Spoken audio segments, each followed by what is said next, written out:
So, Franik, what is an oligopoly?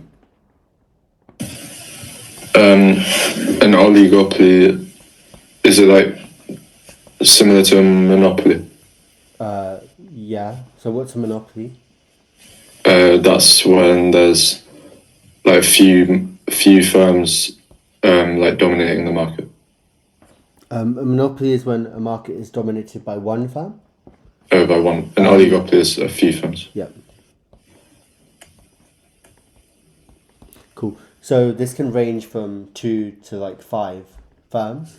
Examples could be the supermarket sector because Tesco is a market leader, but then there's also a couple of other big firms like Sainsbury's and Asda. So, yeah. Now, what I want you to understand about oligopolies is that there's no set answer of what happens in them. For example, in monopolies, we know that monopolies charge high prices and underproduce goods and services because they're price makers. Likewise, we know that perfectly competitive markets have low prices because new firms enter the market in the long run, and same with monopolistic competition. In oligopoly, there's multiple different things that could happen, and it's our job to try to understand and explain the different options and which one is more likely depending on the question and the extract and what oligopoly actually is. So we have oligopolies that can be competitive,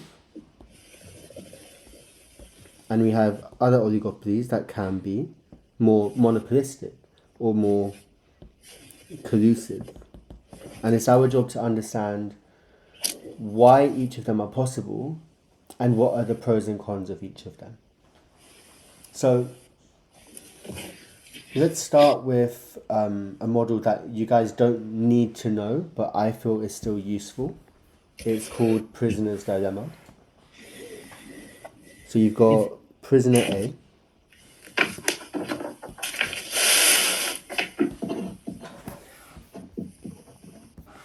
and then you've got prisoner B. And they may or may not have committed a crime. Therefore, when they're getting investigated, they could either confess or deny the crime.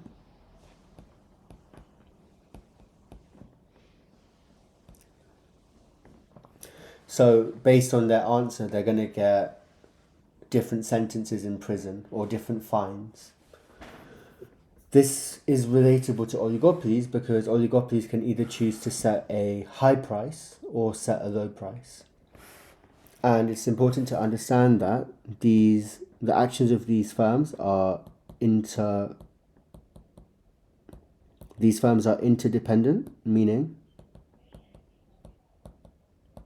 the action or choices that one firm makes is also affected by the actions or the choices of another firm. So, if both people confess the crime, they're obviously going to get in trouble. They might get 5 years each or a £500 fine each. If both people deny the crime, they're going to get away with the crime because no one really knows. So they might get 0 years each, or they might get, let's say, 1 year each if there's like a chance that they may have done it, may have not. Now, there's one more situation where one person confesses, the other person denies. So if person A confesses and person B denies, person A is going to get rewarded for their honesty and get 0 years, but person B is going to be stuck in prison for 20 years because they did the crime and they lied in their thingy. So why do we care about this? So let's see. If Harrison, what would you do if you're person B, but you know that I'm confessing? What would you do? I'd confess. Yeah, because if you know that I'm confessing, if you know that I'm confessing and you deny, you're gonna get 20 years. So you'd rather get 5 years, right? Cool. If you knew that I'm denying, what would you do? And you didn't care about me? Confess. Yeah, because you'd get 0 years rather than 1, right? Yeah. So either way, your best option is confess. Yeah. I think the same way as you. If I know that you're confessing and I deny, I'm going to be stuck for 20 years, so I'm definitely going to think about confessing. If I know that you're denying, I would still confess unless I cared about you. So I would get 0 years. Okay. Now, this means that the most likely outcome is confess, confess. Okay. Let's just change these words now. So what I'm going to do is I'm going to rewrite these words. I'm going to make it as firm B and firm A. I'm firm A, you're firm B. I could choose to set a high price or a low price. You could choose to set a high price or a low price. And these are our payoffs. In this case, a higher number is better and a lower number is worse. If I set a high price, you're going to choose to set a low price because you would get a profit of 20 and I would get a profit of, otherwise you'd only get a profit of 5. Why is that? Why would you get so much profit by setting a low price? Because there's more demand. Because it's cheaper. Yeah, you undercut me, so you get all the market share. You're able to increase market share by undercutting me. Likewise, if I set a low price, you wouldn't set a high price because I would undercut you and you'd get nothing. So you'd also set a low price. Okay, so either way, the equilibrium would be low, low.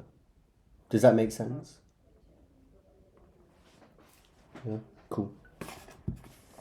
So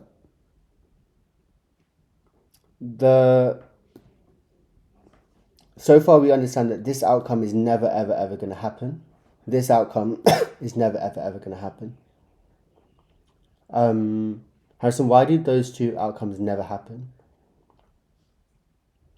Why? Because the firms know that they're going to make a lot. I don't know. Well, surely Because the high would never. Both highs would never. both highs, but I'm talking about the high low and the low high. Why would they never happen? I don't know. I thought they would happen. So what would happen if you set a really high price, made 0 profit, and I set a low price? What would you do? I'd have to leave the market. Or you No. just lower your prices, no? Oh, yeah. Yeah. And if you set a low price and I set a high price, you'd be making all the money. So what would I do? Set a low price. Yeah, that's why those two would never happen. Because no one's stupid to be like, oh, okay, the whole market is charging £5, I'm going to charge £50. It wouldn't make any sense, right? So that's why it would never happen that one firm is high on their own. Because they wouldn't get any customers, right? There would be no point. Does that make sense? So low low is very realistic. If me and you are both scared, we're both going to just set a low price, like low or medium price, right? Now, the interesting one is this one. Could me and you both set a high price? We could. We could, agreed. But it would be dependent on trust. What do I mean by that? Why do we have to trust each other to set a high price? Because I could tell you to set a high price, then you set your high price, but I actually put a low price. Yeah, you could undercut me and take a lot of profit, and then I would be stuck with nothing, and I'd have to probably shut down. There's one more reason. So one is from being undercut. And the other reason is from being snitched to the CMA. That would be just as bad, if not worse. Because if the CMA catch me, I would get fined. VW and BMW, I think, they got fined for colluding on both lowering the quality of some of their cars. which was unsafe. So they both got fined like £500 million or euros or something. I don't remember. Okay? Cool. So let's go back to our discussion about oligopolies. On the one hand, oligopolies can be bad because if there's only two of them or three of them, there's a high risk that they can collude.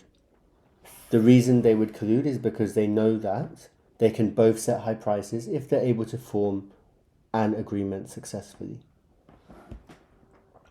That agreement does require trust, but if formed, they would be able to work together and act like a monopoly. As we know, the monopoly can set high prices and profit maximize.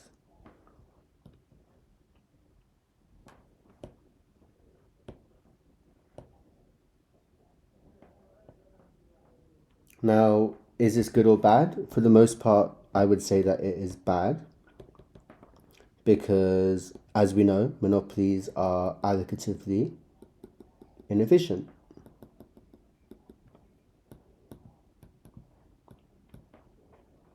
We wish that monopolies were here,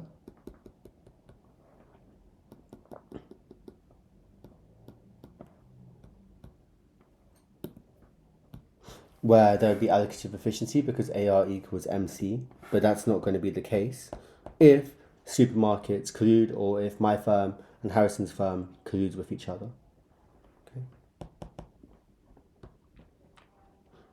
The only good thing potentially is that both of us make supernormal profits, and this means that we're able to reinvest more. So there's a chance of dynamic efficiency.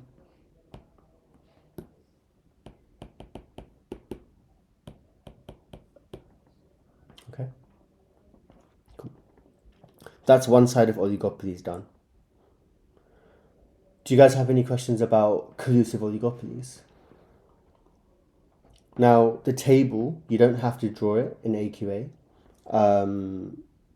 Other examples, you might have to draw that. So we don't. It's useful to know, but I know that the numbers are kind of hard to remember, so you can describe it. You should be able to, you should pretty much be able to describe it in your own words.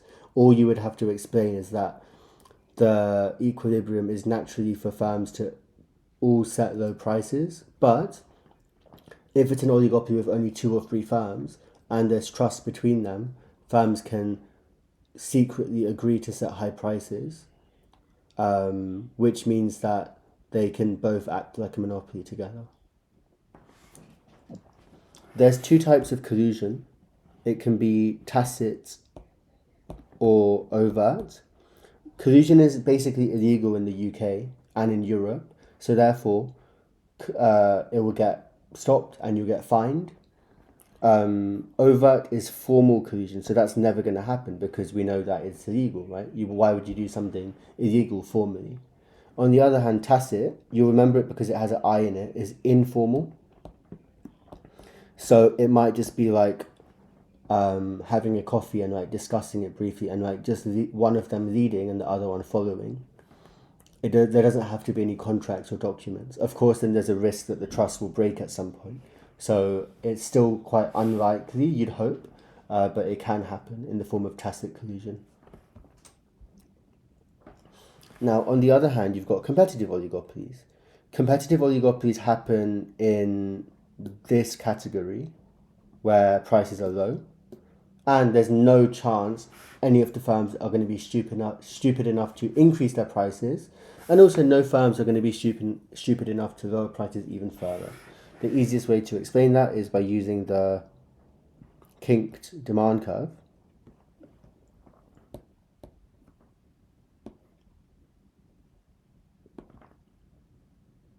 Harrison, what would happen if one firm increases their prices?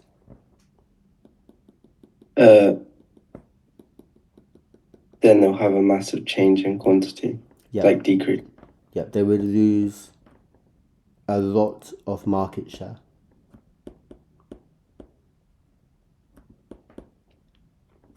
Because there are many other firms selling similar-ish products and at a cheaper price. Frank, what do you think would happen if one firm lowers their prices? then they'd gain a lot of market share.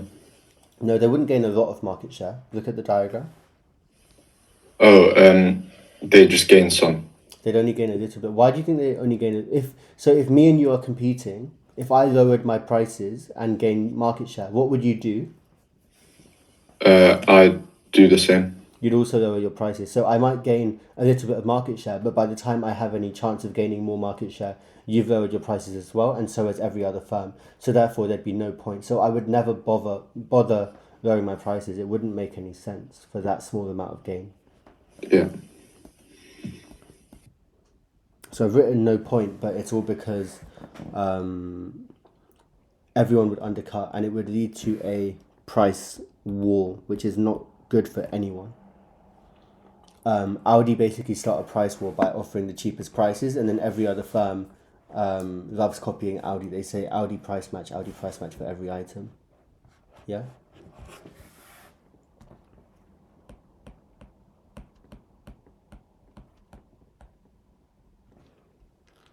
Therefore, Harrison, if me and you were competing, and you know that you can't raise prices, you know that you can't reduce prices, what would you do in order to gain market share? Because you still want the most market share, right? What would you do? Try and have some product differentiation. Yeah, kind of. Good. The best word to use is non-price competition. Sorry, I thought you were trying to an example. No, it's fine. I got your idea anyway. So yeah, non-price competition would be what you want to do. And yeah, we have some somewhat similar products, somewhat different products. So there's some product differentiation, but as a strategy, they'd focus on non-price competition. This means improving branding, improving customer service. It might be that everyone has a different taste of their products. If it's like food items, obviously all the supermarkets have a bakery, so they're all fighting to have the most tasty croissants and cookies and whatnot. So there's different elements of non-price competition. Another good one is loyalty, including discounts. Obviously, you can get a Nectar card, a club card, and so on, and be rewarded from going to one shop. So that's what they're all trying to do. And then obviously this is going to be good for customers, right?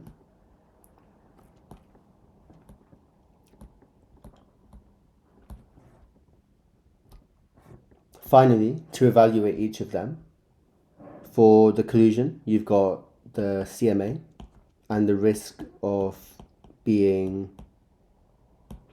heavily fined, like VW and BMW got fined. You can search it up, and it's good to have at least one example for different topics. And then also the risk of one firm breaking the other firm's trust.